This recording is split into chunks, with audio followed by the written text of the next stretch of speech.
Parts of this episode of Garden Time were recorded before COVID-19 and social distancing requirements. Ryan, can you give me a hand? A hand with what, Judy? We're going to build a better garden.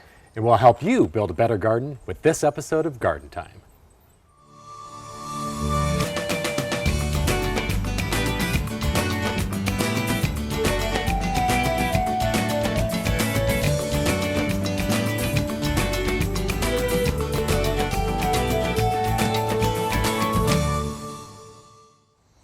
Welcome to Garden Time, and it seems like this season everyone is building a better garden. Coming up in the show today, we'll talk about mid-season perennials. Also, we'll be showing you planting fall vegetables. But coming up first, more deer-resistant plants.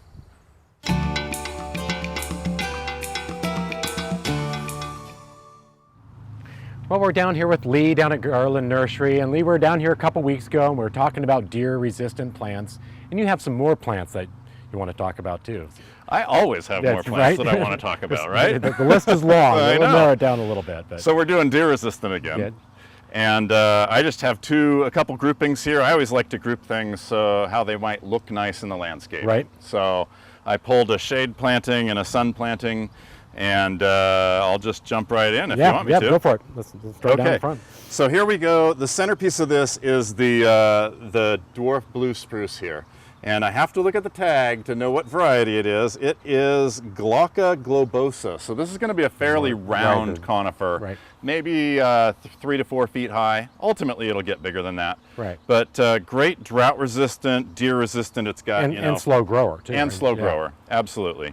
So that's going to give you a fantastic blue color. I brought in a grass.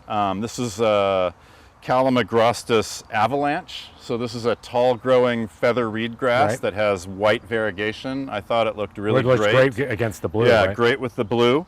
And it's going to get really great seed heads as well. Okay. That come up probably in the 5-foot range. Oh, wow. Okay. And it stays fairly erect, and it'll hold up until usually Thanksgiving time. So it's a great looking grass all the way through Thanksgiving. It turns sort of a buff color, and then I cut mine back.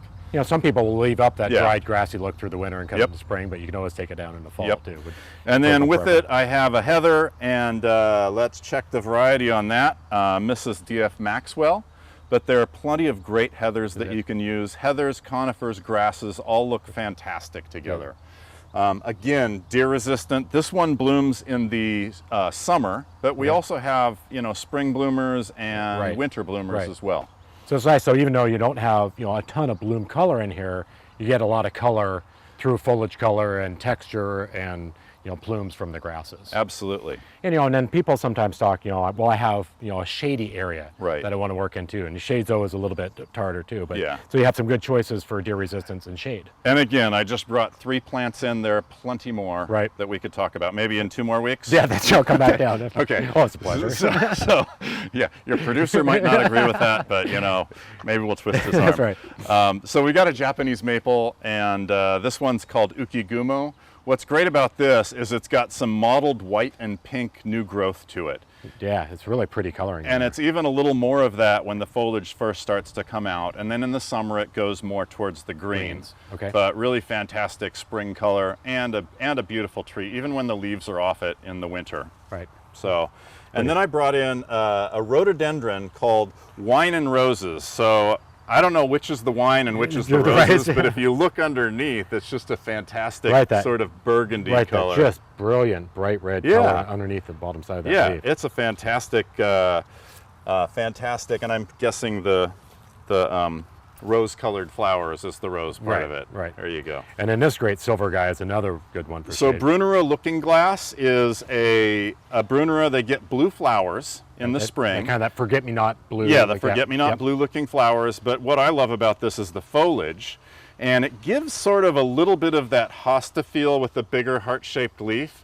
Right. But because it's got the hair on it, the slugs don't go to it, and the deer usually leave it alone. They might browse it a little bit early spring when the foliage is just coming on, but they usually leave it alone. The feel of that leaf seems like they might not want to munch on it very good. So, well, you guys have a great selection down here for all sorts of deer-resistant plants, but a whole range of other plants too. So you can come down, and talk to you or your staff is very knowledgeable on all sorts of recommendations for what they can do. So Absolutely. you can also go to your website. So you have a listing of all the plant material on there and get tips and tricks there. Do I need to say it? www.garlandnursery.com? Absolutely. Or if you can't remember that, you can go to gardentime.tv and we'll click you over to their site. So Lee, it's always a pleasure to be down here, so we thank you very much. Thank you very much.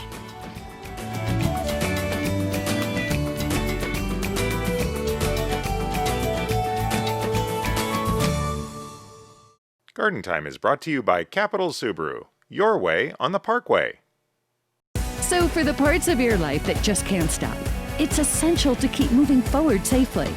And now it's easier than ever to own a brand new Subaru from Capital. Not only can you shop hundreds of Subarus online and get questions answered instantly, but now you can test drive, finance, and even complete your purchase all from the comfort of your home. So keep planning for the future. We'll be here to help make the road ahead just a little bit smoother. Capital Subaru, your way on the Parkway. A destination farm and garden market featuring the very best each season has to offer. Smith Berry Barn offers seasonal farm fresh fruits and vegetables and specialty herbs and perennials. Visit the historic barn for distinctive gifts, gourmet foods, and homemade milkshakes. Right now we have fresh picked or pick your own berries ready in our fields. Here's what we have to offer this week.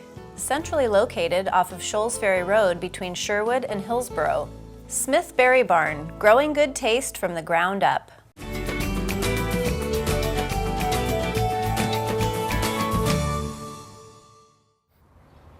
I am at beautiful historic Aurora at French Prairie Perennials with Carrie, and beautiful morning. You have a beautiful yard here with so many plants. It's amazing. Thank you very much. We really enjoy our location here, and we really enjoy color. Yeah, definitely. And so to get this beautiful color, there's just a little bit of chores that you have to do with perennials. So we're going to learn about deadheading. So let's just jump in. Yeah. Well, first of all, I thought it would be easiest to show you a plant that's in its glory, but when this bloom is spent and trying to make seeds, which you don't really want it to. No, definitely.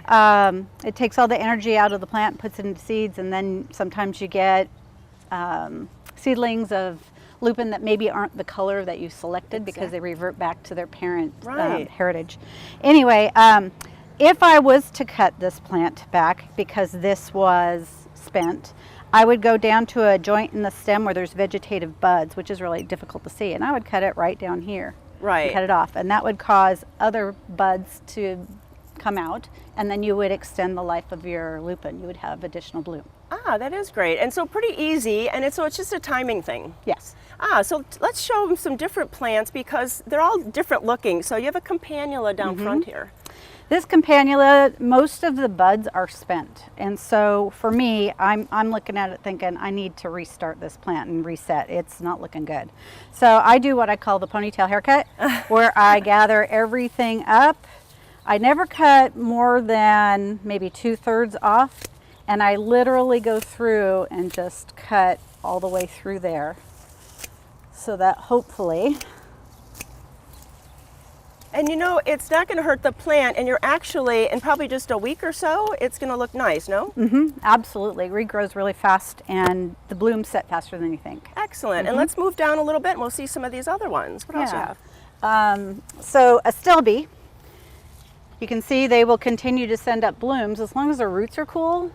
That's a big thing about perennials. If you really want to extend their shelf life or bloom season, is that you want to go through and cut out the old spent blossoms like this, and new ones will keep coming up. But to extend their cycle, like I was saying, keeping the roots cool, you can do that a couple different ways. One is watering. Another one is to put a mulch down of some sort. Mulch can be bark dust. It doesn't have to be bark dust. But mulches work in two different seasons. In the wintertime, they keep roots warmer. And in the summertime, it keeps the roots cooler. And the longer you keep a perennial root cooler, it tends to bloom longer for the season. Ah, great tip. Yeah. Great tip. So I have another astilbe next to that the foliage got burned. And for me, that's a restart. And so I just do my famous Your ponytail? ponytail haircut, cut it down pretty low. And I might even get a bloom still out of that particular one. But the foliage looks so pretty. It looks like a fern Yeah. for the rest of the season. Great companion plants to the ferns and the Yeah, perennials definitely. and things like that, yeah. Nice. And then what about delphiniums? Because delphiniums, I think people think, oh, it's just a one-shot deal, but really it can keep blooming? Absolutely. I think the key to that is they don't know where to cut. Ah. And so here's a spent blossom. Nothing else is going to come out on that particular stalk. So I'm just going to go down to the bottom. Oh, all the way Cut down. it all the way down. Usually I'm doing it to the whole plant because usually they're all in bloom at once. Right. But in this case, I have two other blossoms that are still ready to appear. And so I'm just selectively doing that. But when I'm doing it, I literally go down to about an inch to the Okay. ground because the new plants, the new branches are down in here just sprouting and emerging. Carrie, as you're moving those down, let's move that Gaillardia forward and talk about how you would deadhead that one. Sure. This That's a pretty Gaillardia is misshapen, and it has clearly, to me, gotten too much nitrogen. And so I would definitely start this one over if it was me. Some people, it's really hard for them to do that. They want, if that's the case, then go through and deadhead down to a vegetative bud. But for me, it's time for this one to get reworked, and it's the ponytail haircut. And really, midsummer is not a bad time to do that. No, It's in got fact, a lot of life in it. yeah, it could probably happen twice in a summer easily because I find Gaillardia just bounce back so well from a pruning. But as far as fertilizers go, I like to recommend for perennials fertilizers that are lower in nitrogen level. So on a fertilizer bag, you know how there's 3 numbers? Sure. The first one being nitrogen, and it's a percentage of nitrogen. And so I like perennials to get maybe a 10 or 12% nitrogen. You'll get shorter stems, but they'll be stronger. And for people that live in the gorge, they're always telling me, I give wind, So that's one way that you can kind of combat that. So Carrie, what about a taller plant like a dahlia? How would you trim that? Yeah, well, these on a dahlia are spent. You can see they're kind of squishy. And I just go down to the next joint in the stem, as long as there's flower buds there. This one is also spent, so I'd take that one, but I would leave that one. When this one is spent, you can see there's a little flower bud right there, so I would just simply prune to there. But once all the flowers on that stalk are blossomed out, I go down to the next joint in the stem where there appears to be new growth. Perfect. Yeah. And then I see you have 2 different Veronicas here. So explain about those. Yeah. One is an example of something I would do the ponytail haircut to. Okay. And one is an example of where I might just do some selective deadheading. So for me, this one's not as attractive as it might be. And if you look carefully below, there's a little bud right here for new flowers. So I'm just going to go through and clean this one up a little bit. And you could choose to take this one off if you wanted to, or you could say, hey, it's worth leaving. I tend to clean them up. All right. And then the other one, you would do a ponytail? Yeah, it's definitely time. And these rebloom throughout the season, so I'm never ashamed or upset to go through and give it a good old haircut. Perfect. And then on the last one, you have 2 Gauras here. So I explain do. what you mean about that. Well, this guy used to be this guy. And they'll be real leggy and fall over and just won't look very good. So I just go through and make sure that I'm getting all the tips and prune low, and a lot of these will sprout out very nicely, very quickly, and you'll get a good plant. You know, all of these tips have been so good. I don't think we've ever gotten this in depth about perennials, so thank you so much. And you know, French Prairie Perennials is right in Aurora. Beautiful things out in here, the yard. Just don't drive by. Come on in and see all these beautiful plants. So if you need to find directions, please go to gardentime.tv and come on out to French Prairie Perennials. Thanks so much. Thanks a lot.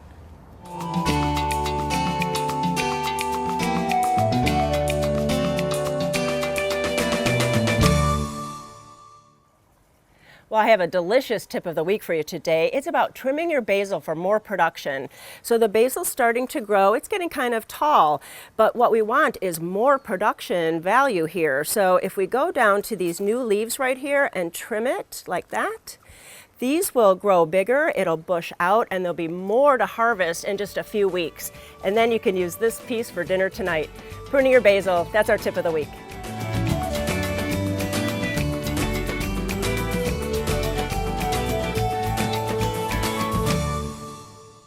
Garden Time is brought to you by Portland Nursery, a passion for plants, a nursery for plant people. Do you want to be green? Do the easy stuff first. Hi, I'm Sarah from Portland Nursery. The U.S. House Energy and Commerce Committee says for every $1 spent on a shade tree, you can save $5 on cooling, blocking the penetrating heat in the summer and allowing the warm rays through in the winter. Dollar for dollar, there's no better energy and money saver than a good, deciduous shade tree. Portland Nursery's professionals can help you make the perfect selection. Portland Nursery, a passion for plants, a nursery for plant people.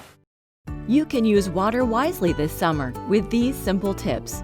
Periodically, check your watering system to make sure it is working correctly. Tighten hose connections and adjust sprinklers to water plants and not the pavement. Give your lawn and garden a deep soak twice weekly instead of watering daily. Skip the fertilizer until the fall and mow your lawn less often. Taller grass holds moisture in longer between waterings. Get more water-wise gardening tips at regionalh2o.org.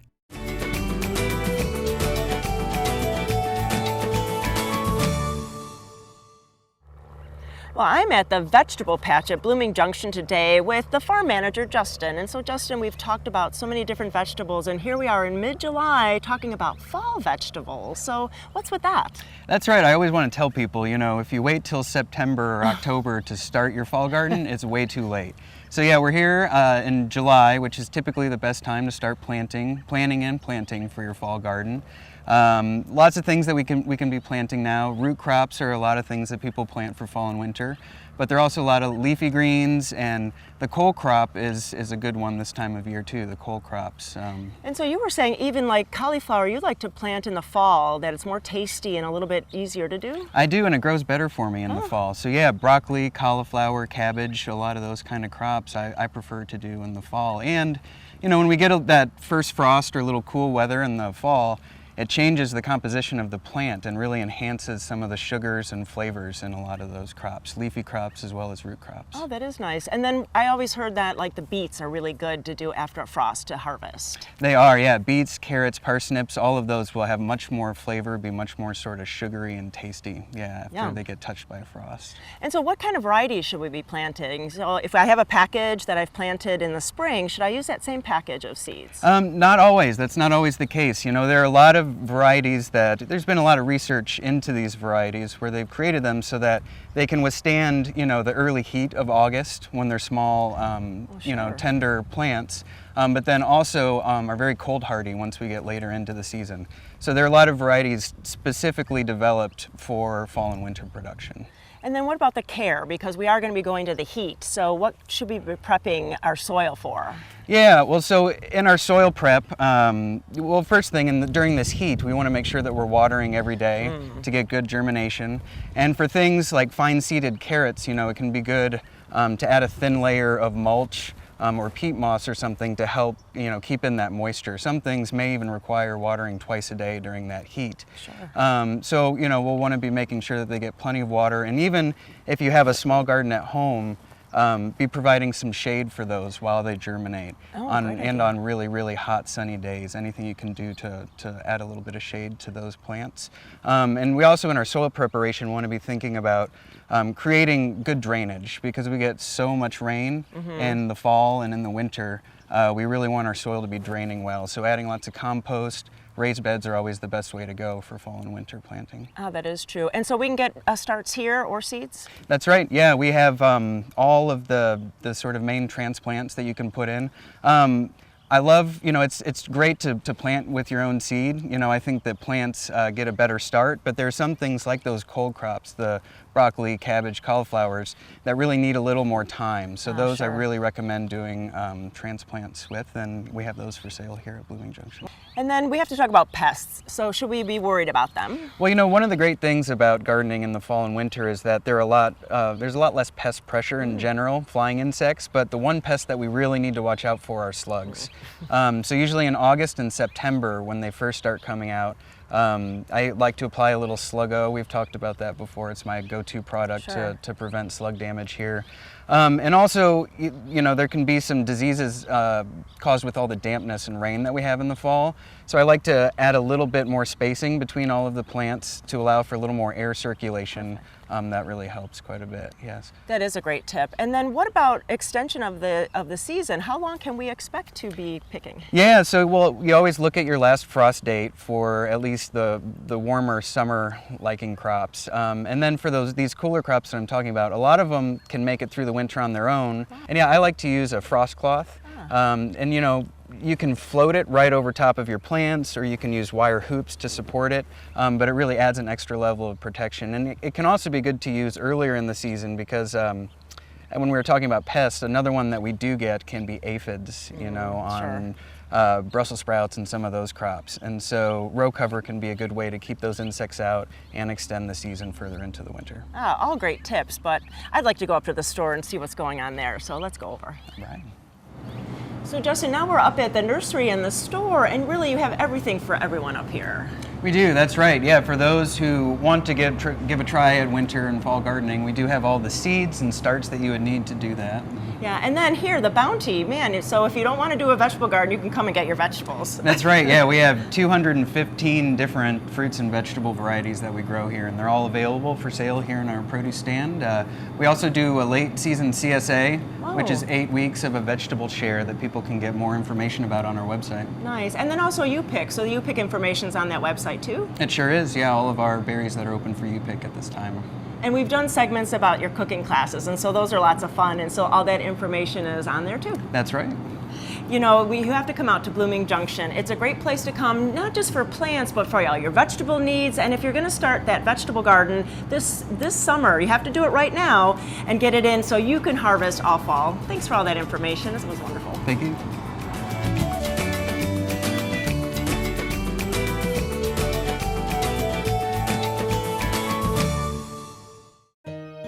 At Sagawa Nursery, we always talk about taking your garden from ordinary to extraordinary. For us, that means bringing you the newest and best plants and unique garden items to you, our customer. For you, that means we'll help you transform your garden into something that's extraordinary. We also have some great gift items and even a few surprises for inside your home, too.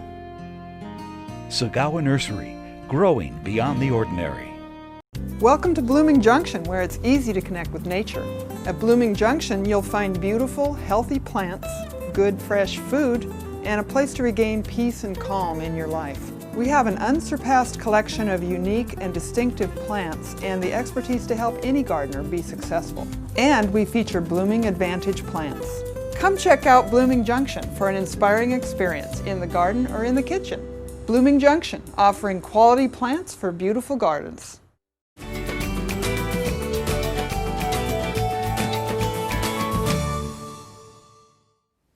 Well, it's berry season, and what better place to be than at Smith Berry Barn. So Joelle, we have berries today. We do. We're in our peak season right now, and so today we're going to talk a little bit about how to care for them once you get them home. So what I have today are some raspberries, some blackberries, a couple different kinds, and some blueberries, and we're going to talk about how you should care for them, especially if you're not going to be able to eat them right away. Because I know when I go out and picking, I like to get a lot all at once, but Exactly. I obviously can't eat them all at once. Exactly. So we don't spray our fruit, and so what we need to have you do, because you don't want it to mildew, and it will happen very quickly, is we want you to bring them home and put them right in the refrigerator. Okay. We don't want you to rinse them until right before you go to use them. And what I'm showing you here is how to actually rinse. You want to float them in a bowl of water, and then you gently bring them out and lay them on a paper towel. And you could do this with all of the different berries. Exactly. And so what we're doing today actually is we're going to be freezing. And so the paper towel method is important because we want to get as much of the moisture off as we can. And then as soon as we've let them air dry a little bit, you can see we have some blackberries here. They do lose a little bit of juice, but once they're air dried, then we're going to turn them onto, see if I can do this. Turn them onto a parchment lined cookie sheet. And then they'll go into your freezer for at least a few hours. They can go in overnight until they've frozen enough to be, solid. Right. And then once they have done that, you'll notice that you have loosely frozen berries. and you'll just put them into a any kind of Ziploc or anything that you would use to freeze and in then your you freezer. can use those throughout the Exactly. Yep. And they last for a while. They when they're in do. the freezer. Yes. We usually keep ours for about a year if we can Okay. keep them that long. Usually we run out before then, but 6 months I would say is probably the ideal. And then you can use them, pull them out and use them for fresh baking or fresh eating, or put them in. Exactly. Yep. So if you I like need, to put them in smoothies. exactly, or blueberry pancakes, you can just take out a scoop of whatever you need, and you Right. have your loosely frozen blueberries or any kind of berry. But it is important, like you're saying, you're rinsing them. You don't want to do that until you're actually ready to use them Exactly. or eat them. 'cause they will Moisture cook. is not our friend, and heat is not our friend. So refrigeration, keep them dry, and then get them frozen as fast as you can. And so then, after you do all the harvest, you can enjoy your fruit for all year long. Exactly. So that's a great tip to be, and you have a lot of information on your website about how to. We do. We have all of these berry care tips are on our website. We also have them here in the store if you happen to be in and pick, if you're picking, and we have that you can take home, and we'll also give you advice and tips. And you have, U-picks are open right now. I mean, these are all berries that you're picking now. So what do people need to know right now? So right now is a little bit different. We are requiring reservations. Okay. We do seem to have plenty of spots open for people. People are finding, the time that works for them. It's 1 day in advance. So you visit our website and you'll see what's picking for that following day, and then you can make your reservation, and it's pretty easy. Just come on out. Come on out, and so make sure you go to your website, check your site, get your reservation. You can come out to Smith Berry Barn. The berries are plentiful out there. They're a no spray berry, and you can just stock up now and preserve them and use them for the rest of the year. Exactly. So it's a pleasure being out here. We can't wait to get out in the fields and pick some berries. Thank you.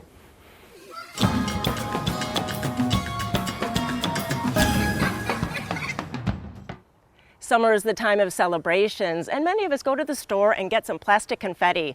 But other people take rose petals and use those. Aren't those beautiful? And they're a great way to celebrate any occasion. But we have one more idea to replace that plastic confetti. Why not use a hole punch and get leaves from your garden? This is an iris leaf. And look how easy that is to punch out little circles, little holes, and then use it for the confetti. You can use hosta leaves, and look at this one. This was already damaged from slugs, so it's really not taking anything away from our garden, and we're using it for the confetti. This is a cool plant called eucomis, or pineapple lily, so use things that have different colors, because then the confetti will be different colored. And there are other plants to use from your garden. This is brunnera, or Chinese forget-me-not, and look at the silver on that. That will be very pretty for the confetti. And also something thick-leafed like a hellebore. We did try a weed. We did try this dandelion, and it's way too thin, so it didn't stand up. This is a great alternative to plastic store-bought confetti. It's natural, it's organic, and it'll just disappear back into the environment. So using plants for confetti, it's a great way to celebrate a summer occasion.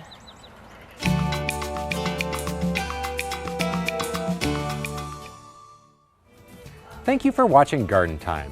For more information on today's show, go to gardentime.tv and click on this week's link. And don't forget about our Facebook page. Ryan and I thank you for watching, and we'll see you next week here on Garden Time.